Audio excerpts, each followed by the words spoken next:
এ যেন ইনিয়ে বিনিয়ে গ্রামের পথে ঘাটে আনাচে কানাচে কেঁদে বেড়াচ্ছে। এই কথা বলতো।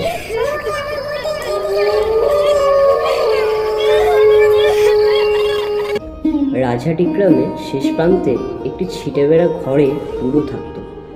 বুড়োর কেউ কোথাও নেই, সারাদিন গ্রামে ভিক্ষা করে সন্ধ্যের পর ঘরে ফিরত। আজ থেকে 40-50 বছর আগে গ্রামগুলো যে কি চেহারা ছিল তা আশা করি কাউকে বুঝিয়ে বলতে হবে না। গ্রাম তখন গ্রামই ছিল। গ্রামের বাইরে মাঠ ছিল, বন ছিল, জঙ্গল ছিল, দুর্ভেদ্য অরণ্য ছিল। এই ছিল তখনকার প্রকৃতি। সে যাক, বুড়োর ঘরের কাছে মস্ত একটি বটগাছ ছিল, আর সেই বটগাছের ছায়ার নিচে ছিল বুড়োর ছোট্ট কুটির ঘর। খুবই দুঃখের দিন কাটত তার।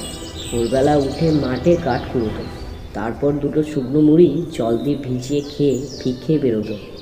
ভিক্ষে বেরিয়ে দৌড়ে দৌড়ে ঘুরে যা জুটত তাই খেত। আর সারাদিনের ভিক্ষের সামগ্রী যা জুটত রাতে ঘরে ফিরে সেগুলো কাঠকুটো জেলে ফুটিয়ে খেত। চাল, ডাল, আলু, বেগুন সব একসাথে খিচুড়ির মতো করে রেঁধে পেট ভরে খেয়ে মাটির দায় শুয়ে ঘুমোতো বুড়ো। হঠাৎ একদিন বুড়োর মনে হলো সে যা কিছু খায় খেয়ে আর তার পেট ভরে না। খেয়ে দিয়ে শুয়ে এক ঘুম দেওয়ার পরেই খিদের চঞ্চল করে পেট। এই দেখে বুড়ো ক্রমশ তার খাওয়া বাড়িয়ে যেতে লাগলো। কিন্তু আশ্চর্য, সে যত খেতে লাগলো ততই তার খিদে বাড়তে লাগলো। ক্রমে ভাতের হাঁড়ির চেহারাও বদল হতে লাগলো। কিন্তু না, তাতেও কোনো সুরাহা হলো না। 4 জনের রান্না একসঙ্গে রেঁধে খেয়েও পেট ভরাতে পারলো না বুড়ো। তাই মনের দুঃখে একদিন গ্রামের 2-4 জন লোকের কাছে কথাটা বলেই ফেলল। সবাই শুনে অবাক হয়ে বলল, বলো কি, 4 জনের রান্না একজনের খেয়ে পেট ভরাতে পারো না? তার উপর তোমার মতন বুড়ো মানুষ, এ তো হতেই পারে না। নিরাপদ মাস্টার এই গ্রামের পাঠশালায় গুরুমশাই ছিলেন। তিনি বললেন, দেখবো বুড়ো, তুমি কত বড় খাইয়ে। আজ তুমি ভিক্ষায় বেরিয়েও না, আমার ঘরে এসো, আজ তোমার নিমন্ত্রণ, দেখবো তুমি কত খাও। বুড়োর তো আনন্দে আর ধরে না। সে রাতে নিরাপদ মাস্টারের বাড়িতে খেতে এলো। কিন্তু কি আশ্চর্য, 4 জন কেন, একজন মানুষেরও খাবার খেতে পারলো না পুরো। সামান্য 2-4 গ্লাস মুখে দিতেই পেট ভরে গেল। নিরাপদ মাস্টার বললেন, আসলে কি জানো, তোমার এবার মতিভ্রম হয়েছে। বয়স কত হলো? তা ধরো না, 3, 20 আর 10। তাহলে এমন আর কি, 70 বছর। চোখে দেখতে পাও? একেবারে কানা নই, কিন্তু বাবা বিশ্বাস করো, আমার কিছু হয়নি। পরে খেয়ে পেট ভরে না। ভরবে ভরবে, আসলে তুমি বুড়ো মানুষ, নিজের ঘরে থাকো, চাল ডাল ঠিক মতো নাও না। সে কি বাবা, আমার সারাদিনের ভিক্ষের চাল সে বড় কম নয়। এত বড় একটা হাঁড়ি করে সব রেঁধো খেয়ে আমি পেট ভরাতে পারি না। কিন্তু এই তো, আমার এখানে পেয়াটক চালের ভাত খেয়েও তুমি পেট ভরাতে পারবে না। বুড়ো আর কি করে, ঘরে ফিরে এসে মাটির দাওয়ায় শুয়ে নানা রকম চিন্তা ভাবনা করতে করতে ঘুমিয়ে পড়ল। পরের দিন সকালে আবার জঙ্গলে গিয়ে কাঠ কুড়িয়ে 2 মুঠো শুকনো মুড়ি চিবিয়ে ভিক্ষায় চলল। বুড়ো সারাদিন ভিক্ষা করে দিনের শেষে ঘরে ফিরল।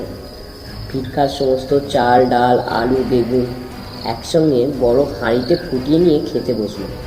কিন্তু আশ্চর্য, 2-1 গ্লাস মুখে দিতেই না দিতেই খাবার ফুরিয়ে গেল। পেট ভরল না আর তার। আর যা ঘরল তা তো ভারী মজার। বুড়ো যখন খাচ্ছিল আর মনে মনে কাঁদছিল, তখন তার মনে হলো একটা অদৃশ্য হাত যেন তার পাত থেকে মুঠো মুঠো করে খাবারগুলো তুলে খেয়ে নিচ্ছে। বুড়ো বুঝতেও পারল না কেন এমন হলো, আর কেই বা সব খেলো। এই কথাটা বুড়ো পরের দিন গিয়ে নিরাপদ মাস্টারকে বলল। আরে বলো কি, একটা হাত তোমার পাত্রে খাবার তুলে খেয়ে নিতে লাগলো, আর তুমি বসে তাই দেখলে? কি করব বাবা? তা কে সে, চিনতে পারলে তাকে? কি করে চিনবো বাবা? অন্ধকারে কি কিছু দেখা যায়? আমার ঘরে লম্প পিডিং কিছুই নেই।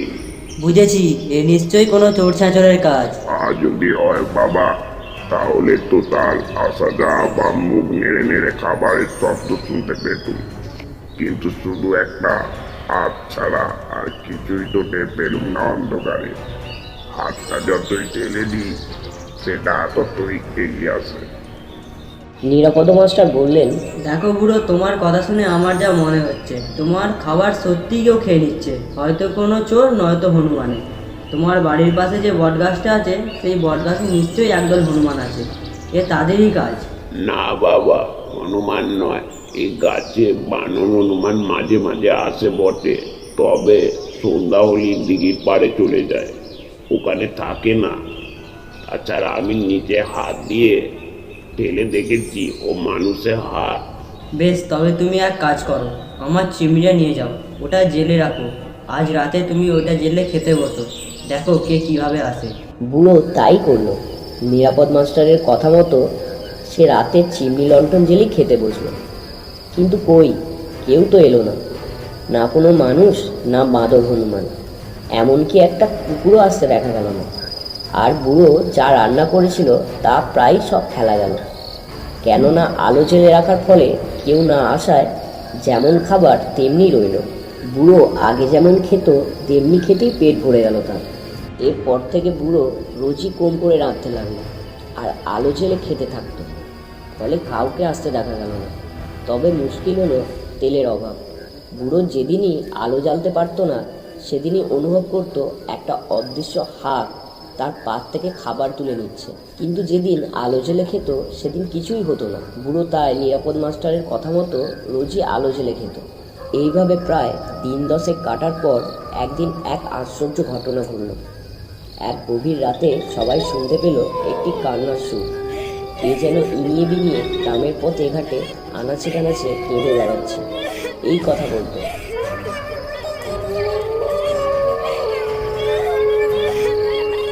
গ্রামের লোকেরা সবাই তখন সচকিত হয়ে উঠল।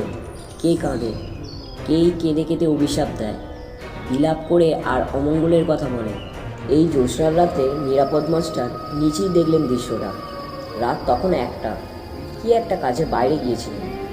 এমন সময় দেখতে পেলেন একটা কুক্কাণ্ড সাইজের বিচ্ছিরি চেহারার মানবাকৃতি কি যেন একটা বসে আছে, কেঁদে কেঁদে বলছে,